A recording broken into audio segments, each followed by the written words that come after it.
Sony's G Master lineup of lenses are an amazing lineup of glass to pair with their Sony full-frame E-mount cameras. And with the recent announcement of the Sony A7 IV, Sony has decided to update one of their most popular G Master lenses, the 70-200 F2.8. So, is this new 70-200 a worthy upgrade? Stick around and find out.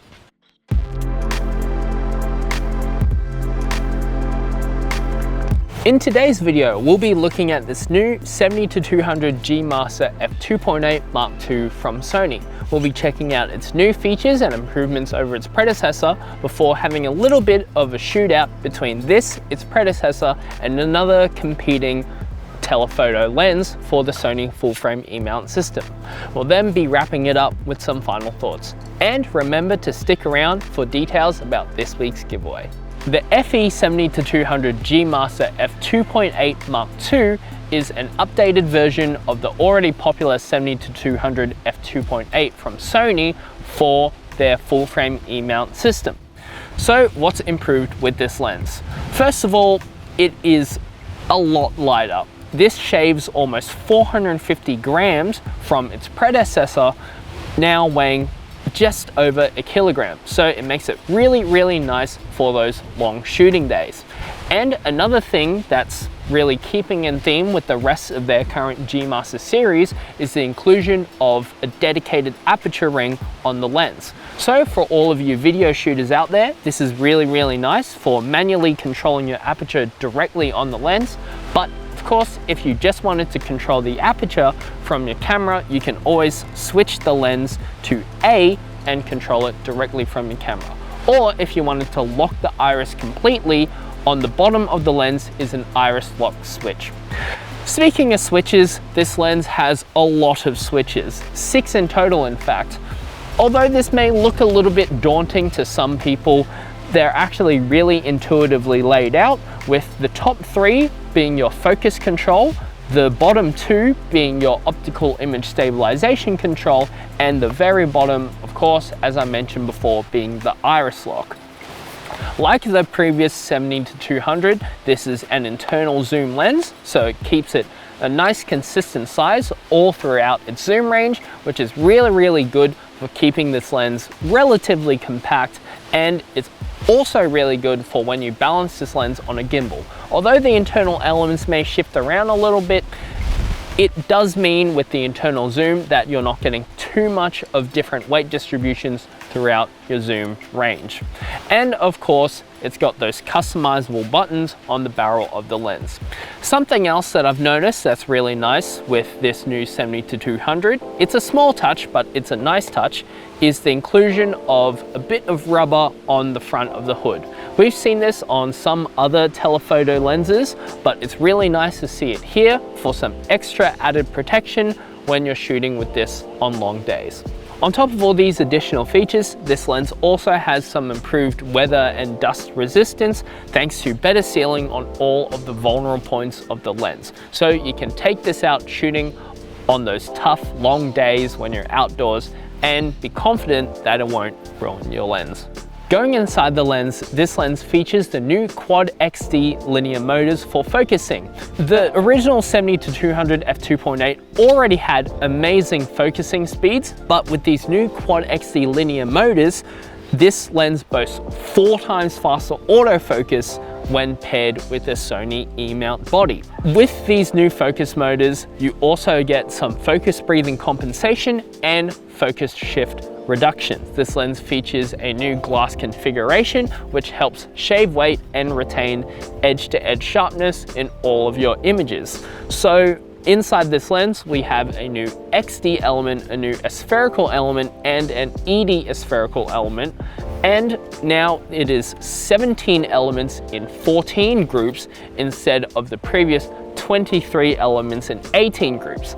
Less glass, of course, means less weight, so that adds to the lightness of this new lens, and it also means that there's less glass for your light to refract through, so you get much sharper images with this lens. I think that's enough talking about numbers for now. Let's get into a little bit of a shootout. So we're comparing this lens with its predecessor, the 70-200 G Master F2.8 and the Tamron 70-180 F2.8 for the Sony E-mount. Thank you for dining with us this evening. For your eating pleasure, we have presented some of our finest cuts of meat. Let's start off with the top sirloin. This is an excellent cut of meat. Some do consider it a cheaper cut. I do not consider it so.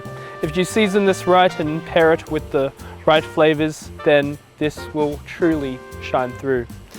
Now, moving on, we have a fan favorite, the New York strip.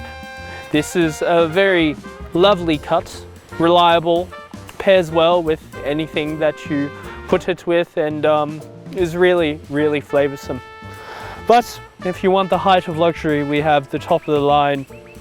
We have our A5 Wagyu ribeye, dry aged for 31 days, intensely flavorsome and just incredibly juicy. Now, you can pair each of these cuts with a fine glass of wine, or you cannot. I cannot tell you what to do.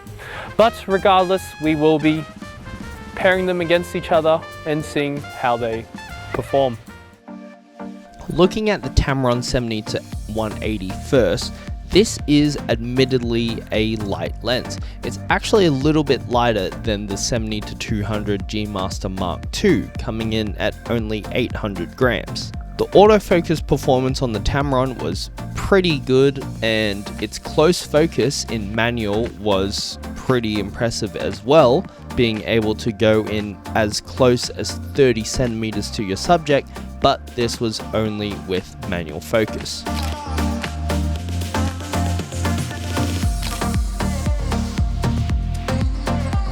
The original G Master 70-200 F2.8 is still a fantastic lens. It's still very, very sharp, and it can still focus very quickly. But it does have a minimum focus distance of 1 meter.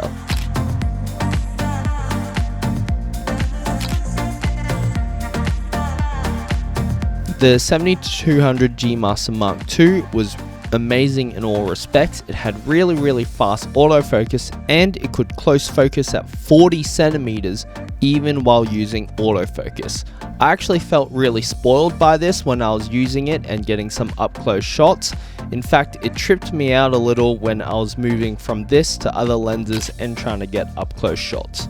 Looking at the chromatic aberration of all of these lenses at their most telly, they all perform pretty well in this respect, but I think that the G Master Mark II looks the best out of all of them. Unfortunately, YouTube compression is going to do us a little bit dirty here, so you won't be able to tell the difference as much, but trust me, the Mark II looks best. And last of all, looking at the parfocality of these lenses, both the Tamron and the original 70-200 actually focus shifted a little bit when I was zooming in and out, but the Mark II 70-200 maintained its focus even when zooming in and out rapidly. So for all of you video shooters out there, zooming in and out while using manual focus, you can use this lens and be confident that your image is going to stay in focus for those slow zooms. Now we've reached the part of the video where we're going to do some continuous tracking tests with the new 70-200. So we've got the 70-200 Mark II mounted on an A7R2, mounted on a Ronin S, mounted on a Mitchell. So we are going to ride down this road behind us, and Mitchell's going to follow with the 70-200 on the gimbal, and we're going to see how well this tracks with video. All right, let's go.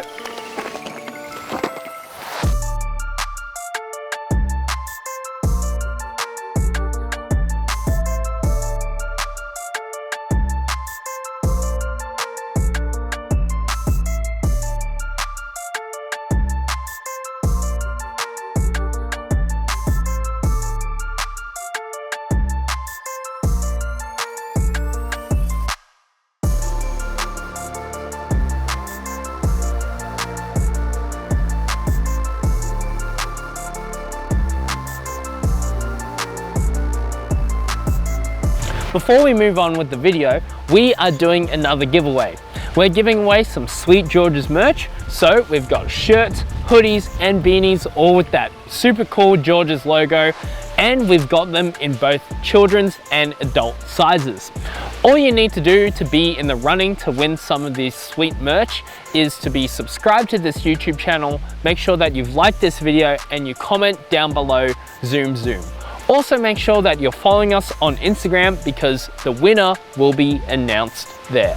The new G Master 70-200 F2.8 Mark II is a solid upgrade over its predecessor, with a new weight-saving design for those long shooting days, improved weather sealing and durability for tough conditions, and with all new and improved glass elements within the lens, this is a solid lens for pro work. Of course, the original 70-200 will always have its place and is an excellent lens, but if you want a solid top-of-the-line telephoto lens for your full-frame E-mount system, this is the way to go.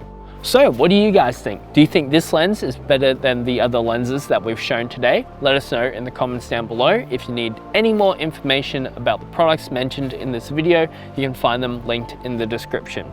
Follow us on Instagram for the latest in tech updates, gear news, and giveaways. If you liked this video or found it entertaining, please let us know by hitting that subscribe and giving us a like.